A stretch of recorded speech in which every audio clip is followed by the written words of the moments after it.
Election ইমার্জেন্সিতে রয়েছে এই সময়। এ কারণে আপনাদের কোনো মেসেজ বা কলের রেসপন্স আমি করছি না, করতেও পারবো না আগামী দুদিন। কিন্তু আপনাদের জানানোর ছিল দু একটা প্রশ্নের উত্তর। সেটা হচ্ছে, অনেকে জানতে চাইছিলেন ভোটার কার্ডটা পাচ্ছি না, বা নতুন ভোট উঠেছে নতুন এপিক কার্ড পাইনি, তাহলে কি দিয়ে ভোট দেব। এপিক কার্ডটাই আপনাকে লাগবে ভোট দেওয়ার জন্য, এরকম কোনো ব্যাপার নেই। আপনি দেখবেন আরও 12টা ডকুমেন্টের লিস্ট দেওয়া আছে।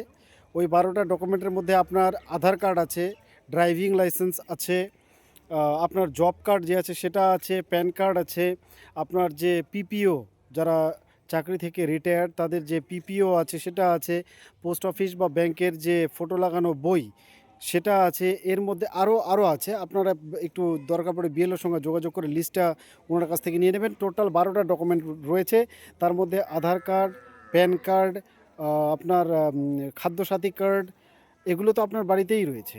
ব্যাংকের পাসবই, এগুলো নিয়ে গেলেও কিন্তু আপনারা ভোটটা দিতে পারবেন। এটা আপনাদের জানানোর ছিল। এবং খুব ইম্পর্টেন্টলি আপনাদের জানানোর ছিল যে কোনো প্রকার গ্যাজেটের ফোন কলসের রেসপন্স আমি আপাতত দেব না। গ্যাজেট নিয়ে ফোন কলস হবে ভোটিংয়ের পরে, এবং নতুন করে গ্যাজেটের জন্য পেপারস আমি জমা করা শুরু করব মে মাসের 5 তারিখের পর। তার আগে আর নতুন করে কারো কাছ থেকে আমি গ্যাজেটের জন্য পেপারস নেব না, কারণ আমার অলরেডি অনেকগুলো পেন্ডিং রয়েছে। ওগুলো ধীরে ধীরে ক্লিয়ার না হওয়া অবধি আমি নতুন কোনো কেস করাতে পারছি না, করব না। নেক্সট মাসের যে 5 তারিখ, মে মাসের 5 তারিখ পর থেকে আবার আমি গ্যাজেটের কাজ করা শুরু করব। তখন গ্যাজেটের কলসগুলো আপনারা করা শুরু করবেন।